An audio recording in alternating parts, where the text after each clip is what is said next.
எல்லாருக்கும் வணக்கம். இனி நம்ம பேச போற தலைப்பு சிவலிங்க தத்துவத்தை பத்தி தான் சொல்லப் போறோம். சிவலிங்க தத்துவத்தை பத்தி பொய்யான கருத்துக்கள் நெறைய இருக்கு. ஏன்னா, சில பேருக்கு விளக்கத் தெரியல. சில பேருக்கு அனுபவங்கள் குறைவு. இந்த அனுபவ குறைவா இருக்கிறவங்க தெரியலன்னு சொல்ல மாட்டாங்க. அவங்களுக்கு தெரியலன்னு சொன்னா கௌரவ குறைச்சலு. ஏன்னா, ஒரு தெரியலன்னு சொன்னா ஒரு சாமியாரு, ஒரு ஞானி, ஒரு குரு அவருக்கு தெரியலன்னு சொன்னா, நீ எப்படி குருவா இருக்க முடியுன்ற ஒரு கேள்வி அவருக்குள்ளே எழுந்துரும்.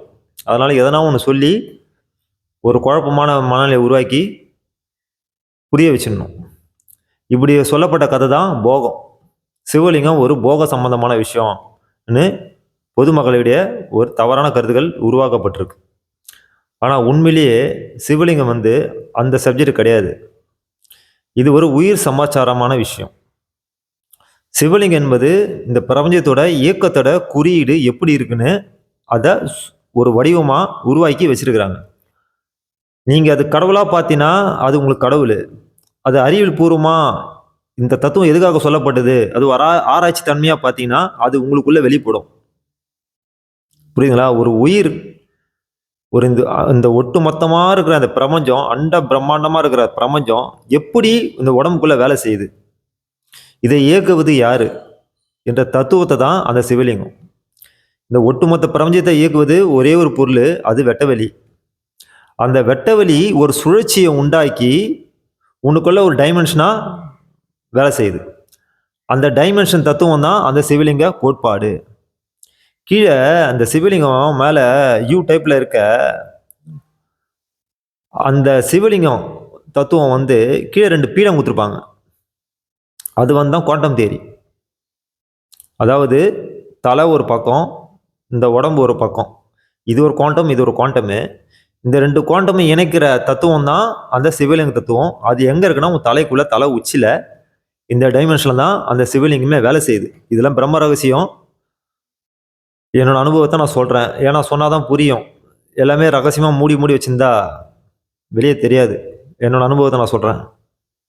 நீ நம்புனா நம்பு, நம்பலாம் போயிட்டே இரு. என் அனுபவத்த நான் பொய் சொல்ல முடியாது. அப்போ இந்த சிவலிங்க தத்துவம் உன் தலை உச்சில இந்த மாரி டைரக்ஷன்ல தான் அது வேலை செய்யுது. இந்த எந்த டைரக்ஷன்ல வேலை செய்யுதுன்னா, ஒரு உயிர் சமாதி ஆகும்போது இந்த தத்துவத்துல தான் அது வெளிப்படும். அப்போ இந்த ஒட்டுமொத்த பிரபஞ்சமும் இந்த சப்ஜெக்ட்ல தான் இயக்கமா உருவாகிக்கிட்டே இருக்கு. அந்த ஆவுடை என்பது காற்று வளையம். அந்த லிங்கம் என்பது உன்னோட உயிர் ஆற்றல். கீழே 2 பீடம் குடுத்துருப்பாங்க பார்த்தீங்களா? உடுக்க மாரி இருக்கும். 8ஆம் நம்பர். அது குவாண்டம். சைடுல அப்படி வளையிற மாரி இருக்கு பார்த்தீங்களா? அது கழுத்து பகுதி. ஒரு ஆற்றல் உன் தலையில உருவாகி, கழுத்துன்ற நரம்பு வழியா தான் இறங்கி 2வது குவாண்டமுக்குள்ள உடம்புன்ற குவாண்டமுக்குள்ள நுழையுது.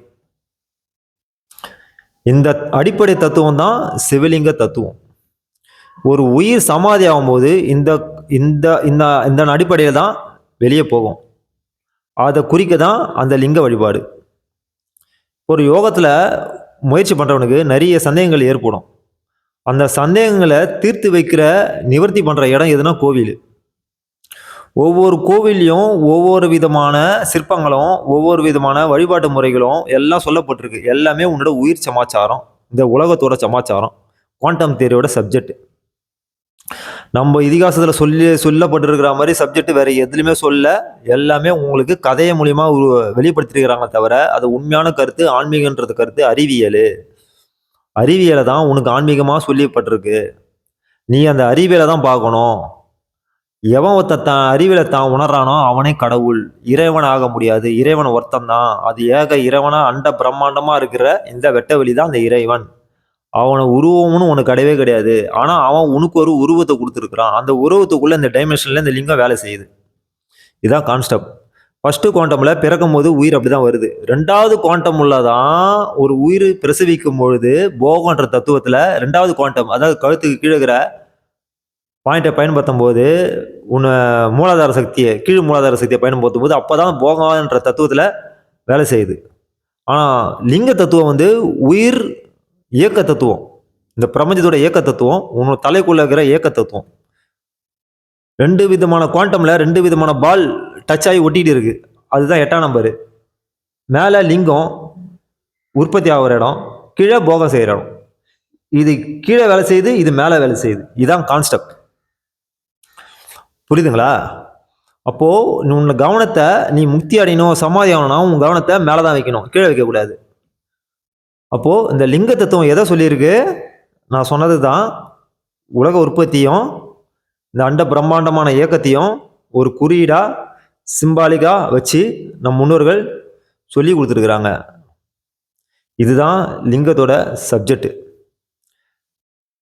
நன்றி, வணக்கம்.